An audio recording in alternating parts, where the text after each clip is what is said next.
તો હેલો દોસ્તો, કેમ છો બધા? આઈ હોપ કે તમે બધા મજામાં છો. તો દોસ્તો, પેટીએમ થી કે મોબાઈલનું રિચાર્જ કઈ રીતે કરવું?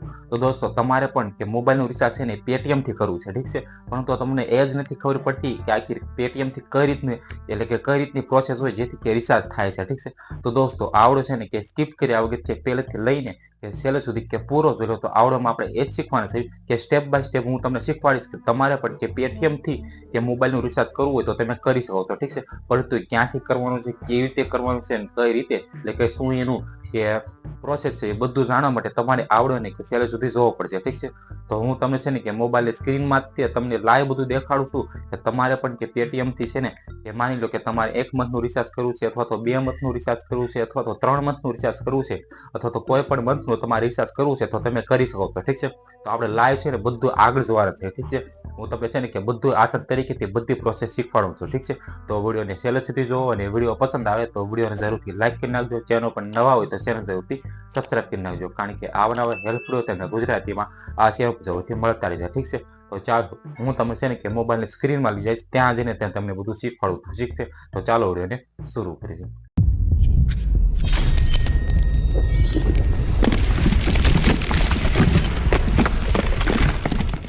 તો દોસ્તો, હું આવી ગયો છું મોબાઈલની સ્ક્રીનમાં. હવે આપણે મોબાઈલથી જ શીખવી છે કે તમારે પણ કે પેટીએમ દ્વારા છે કે મોબાઈલનું રિચાર્જ કરવું છે તો કઈ રીતે કરવાનું હોય છે, ઠીક છે. કે આપણે હવે સ્ટેપ બાય સ્ટેપ કે બધું શીખવાના છે, ઠીક છે. તો સિમ્પલી હું છે ને કે પેટીએમ ને તે ઓપન કરી લઉં છું, ઠીક છે. તમારી પાસે પેટીએમ હશે તો તમારે સિમ્પલી કે પેટીએમ ને ઓપન કરી લેવાનું છે, ઠીક છે. તમે જોઈ શકો છો કે આ પેટીએમ ની એપ્લિકેશન છે, તમારે એમને સિમ્પલી ઓપન કરી લેવાની છે, ઠીક છે. તો ઓપન કર્યા બાદ કે આમાંથી કઈ રીતની પ્રોસેસ હોય છે ને કઈ રીતનું રિચાર્જ થાય છે ને એ આપણે બધું શીખવાના છે, ઠીક છે. તો સિમ્પલી ક્યાંય છે ને હું મારો પહેલાં પાસવર્ડ ફિલ કરી લઉં છું, અને પછી આપણે તમે જોઈશો કે જેવું તમે છે ને કે પેટીએમને ઓપન કરો છો એટલે તમારા સામે કંઈક સિમ્પલી કંઈક આ રીતનું આખું ઇન્ટરફેસ આવી જાય છે, ઠીક છે. તમે જોઈ શકો છો, ઠીક છે. આ રીતના તમારે અહીંથી તમને પણ ખબર છે, ઠીક છે, કઈ રીતનું આખું છે. હવે આમાંથી છે ને કે મોબાઈલનું રિચાર્જ કઈ રીતે થાય છે ને એ આપણે શીખવાના છે, ઠીક છે. તો એના માટે સૌથી પહેલાં તમે ઉપર જોશો તો તમને આટલા બધા ઓપ્શન દેખાતા છે. ઉપર જોઈશો તો તમે કે સ્કેનિયન પીએસએફ તમે જોવો તો હું તમને હાઇલાઇટ કરી થોડુંક બતાવું તો જોવો આ સ્કેનિયન પીએસએ ટુ મોબાઈલ કોન્ટેક્ટ છે, પછી લિંક રૂપીએસ, આવું બધું તમને ઓપ્શન બધા દેખાતા છે, ઠીક છે. બસ તમારા પેટીએમમાં કેટલા પૈસા પડ્યા છે, તમારા એકાઉન્ટમાં કેટલા પૈસા પડ્યા છે એ પણ જોવો તો તમે અહીંથી જોઈ શકો છો. પરંતુ આપણે મોબાઈલનું રિચાર્જ કરવું છે, ઠીક છે.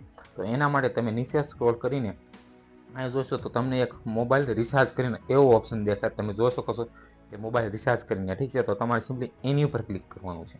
તો આપણે એની ઉપર ક્લિક કરીએ છીએ. હવે એની ઉપર ક્લિક કર્યા બાદ હવે આમાંથી છે ને કઈ રીતનું પ્રોસેસ હોય છે, કઈ રીતનું રિચાર્જ થાય છે ને એ આપણે શીખવાના છે, ઠીક છે. અને ક્યારે કેટલા મંથનું કરવું છે, કેટલા પે કરવાના, કેટલા મંથમાં કેટલા જીબી નેટ મળે છે, બધું આપણે જોવાના છે, ઠીક છે. તો જોઈ શકો છો કે આ રીતના તમારા બધાના નંબર આવી જાય છે. તમારે અહીં ઉપર જેના પણ નંબર દ્વારા કોઈના પણ નંબરમાં કે એટલે કે તમારો હોય છે અથવા તો બીજાનો નંબર દ્વારા તમારે કરવું હોય રિચાર્જ તો તમે કરી શકો છો, ઠીક છે. તો અહીં છે ને કે હું મારો મોબાઈલ નંબર નાખીને મારા મોબાઈલ નંબરમાંથી હું છે ને રિચાર્જ કરું છું, ઠીક છે. તો સિમ્પલી કે હું મારો મોબાઈલ નંબર નાખી દઉં છું, ઠીક છે. તો તમે જોઈ શકો છો કે આ રીતનો તમારે પણ તમારો મોબાઈલ નંબર નાખી દેવાનો છે, ઠીક છે. હવે મોબાઈલ નંબર જેવું તમે નાખો છો એટલે તમારા સામે બધા પ્લાન ખુલી જાય છે. તમે જોઈ શકો છો કે જે પ્લાન હોય છે ને બધા તમને જોવા મળશે, ઠીક છે. તો પહેલો પ્લાન તમે જોઈ શકો છો કે 2999માં તમને એ કરશો એટલે કે તમે રિચાર્જ કરશો એટલે તમને 365 દિવસ મળશે, ઠીક છે. અને ડેટા જોવો તો તમે છે ને કે 2.5 જીબી મળશે, ઠીક છે. તમે જોઈ શકો છો. પછી નીચે સ્ક્રોલ કરશો તો 19 રૂપિયાનું કરી શકો છો. પછી જો તો 299નું 28 દિવસનું તમે કરી શકો છો, 2 જીબીનું નેટ મળશે તમને. પછી જો તો 750નું કરશો એટલે 90 દિવસ, એટલે કે 3 મંથનું રિચાર્જ થાય છે, ઠીક છે. અને તમને દિવસમાં એક દિવસમાં 2 જીબી ડેટા મળે છે, ઠીક છે. આ રીતના બધા પ્લાન છે, તમે જોઈ શકો છો. આ રીતે તમે નીચે સ્ક્રોલ કરતા જઈશો તો બધા પ્લાન તમને જોવા મળશે, ઠીક છે. આમાંથી તમારે કોઈ પણ પ્લાન ચૂઝ કરીને તમારી રીતે તમારે જેટલા મંથનું કરવું હોય એટલા તમે પે કરીને તમે રિચાર્જ કરી શકો છો, ઠીક છે. તમારે જેટલા જીબી નેટ જોતું હોય એ રીતે, ઠીક છે. તમને બધું જોવા મળે છે. તો આપણે એક્ઝામ્પલ તરીકે કઈ રીતનું રિચાર્જ થાય ને એ જોવા માટે સિમ્પલી છે ને હું કોઈ પણ એક પ્લાન ચૂઝ કરી લઉં છું. તો માની લો 240 વાળું છે, મારે એને રિચાર્જ કરવું છે, ઠીક છે. તો સિમ્પલી એની ઉપર હું ક્લિક કરી દઈશ. હવે જેવું હું એની ઉપર ક્લિક કરું છું અહીં લખેલું આવી જાય છે કે પ્રોસેસ ટુ પે. પછી જો કેટલી વેલિડિટી છે કે 28 દિવસની છે, ડેટા કેટલા મળશે તો 1.5 જીબી મળશે, અને મારે 240 પે કરવાના છે, ઠીક છે. તો સિમ્પલી કે પ્રોસેસ ટુ પે ઉપર ક્લિક કરીશ.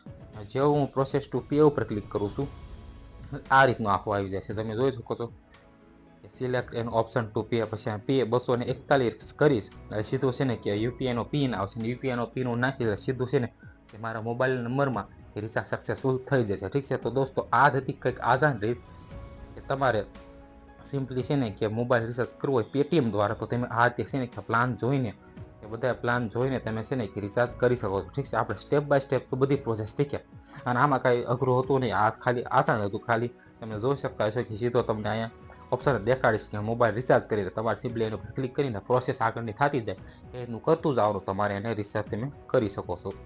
દોસ્તો આ રીતે છે ને કે તમારે પણ કે તમારા મોબાઈલનું રિચાર્જ કે પેટીએમ થી કરવું હોય તો તમે આ રીતે કરી શકો છો. ઠીક છે, આપણે સ્ટેપ બાય સ્ટેપ કે બધી પ્રોસેસ શીખ્યા અને હવે તમને પણ આવડી ગયું છે કે કઈ રીતે છે ને કે આપણે પેટીએમ માંથી કે મોબાઈલ રિચાર્જ કરવું હોય તો તમે થઈ શકે છે. ઠીક છે, તો આઈ હોપ કે તમને આ વિડીયો પસંદ આવ્યો છે. પસંદ આવ્યો તો આ વિડીયોને જરૂરથી લાઈક કરી નાખજો.